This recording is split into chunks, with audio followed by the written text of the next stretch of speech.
കോൺഗ്രസ്സിലെ MLA ഇപ്പോൾ പാർട്ടിയിലുള്ള MLA ആരും ഒളിവിലല്ല, എല്ലാവരും ഫീൽഡിലുണ്ട്.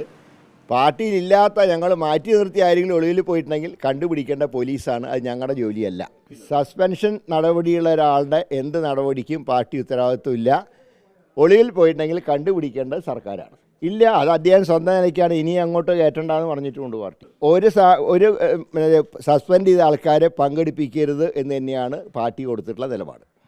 ആരാണെങ്കിലും ഞങ്ങൾ നേരത്തെ എടുത്തു കഴിഞ്ഞല്ലോ. ഞങ്ങൾ എന്നേ സസ്പെൻഡ് ചെയ്തു. സസ്പെൻഷൻ ഏതാണ്ട് പുറത്താക്കലിന് തുല്യമാണ്. ഇനിയിപ്പോൾ അത് എന്നും പറഞ്ഞുകൊണ്ടിരിക്കേണ്ട കാര്യമില്ല. പാർട്ടിയിൽ നിന്ന് പുറത്താക്കിയ ഒരാളെ വീണ്ടും പുറത്താക്കേണ്ട കാര്യമില്ല. ഇത് രാഷ്ട്രീയത്തിൽ ആശയദാരിദ്ര്യം കാരണമാണ് ഇടതുപക്ഷം ഇതിങ്ങനെ എപ്പോഴും ഈ വാചകം പറഞ്ഞുകൊണ്ടിരിക്കുന്നത്. ഞങ്ങളെ സംബന്ധിച്ചിടത്തോളം ആ ചാപ്റ്റർ ക്ലോസ് ചെയ്തു. ഭീഷണ ഒരിക്കലും ഒരു പത്രത്തിനോട് വിശദീകരണം ചോദിക്കില്ല. കാരണം പത്രസ്വാതന്ത്ര്യം ഞങ്ങളുടെ പാർട്ടി പത്രത്തിനും അനുവദിച്ചിട്ടുണ്ട്. അതാണ് ഞാൻ പറഞ്ഞത്, പത്രങ്ങൾക്ക് അതിൻ്റേതായിട്ടുള്ള അഭിപ്രായങ്ങളുണ്ട്. മാധ്യമങ്ങളുടെ സ്വാതന്ത്ര്യത്തിൽ അത് പാർട്ടി പത്രമാണെങ്കിലും പാർട്ടി ചാനലാണെങ്കിലും ഞങ്ങൾ ഇടപെടില്ല. ഉദിച്ചു ചേരുന്ന താരങ്ങളൊക്കെ വേണ്ട താരങ്ങൾ ഉദിച്ചു വരും, അല്ലാത്തത് അസ്തമിക്കും.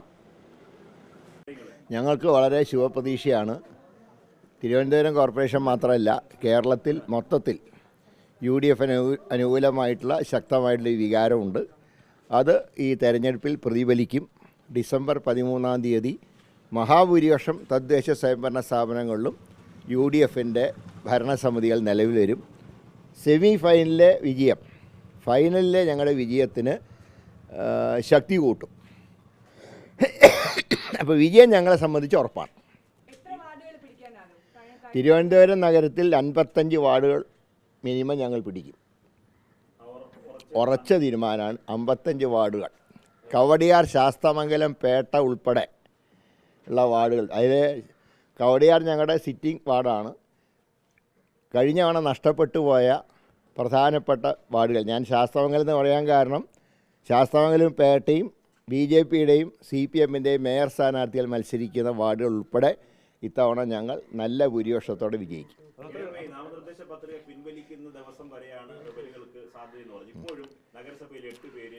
അതൊക്കെ പുറത്തു പോയി കഴിഞ്ഞു.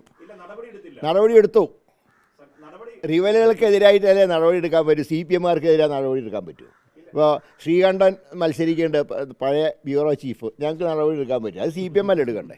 ഞങ്ങൾ എടുക്കേണ്ട ആൾക്കാരെയൊക്കെ ഞങ്ങൾ എടുത്തു. ഇപ്പോൾ ആരും ഞങ്ങളുടെ കൂടെ ഇല്ല. പുകഞ്ഞ കൊള്ളി പുറത്താക്കി കഴിഞ്ഞു റിബലുകളെ.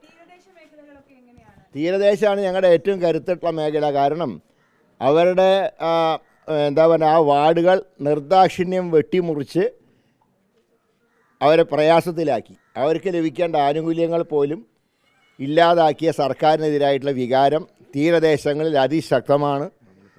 അതുകൊണ്ട് ഞങ്ങൾ തീരദേശ പാക്കേജ് ഉൾപ്പെടെ പ്രഖ്യാപിച്ചുകൊണ്ടാണ് ഈ തെരഞ്ഞെടുപ്പിൽ ഞങ്ങൾ നേരിടുന്നത്.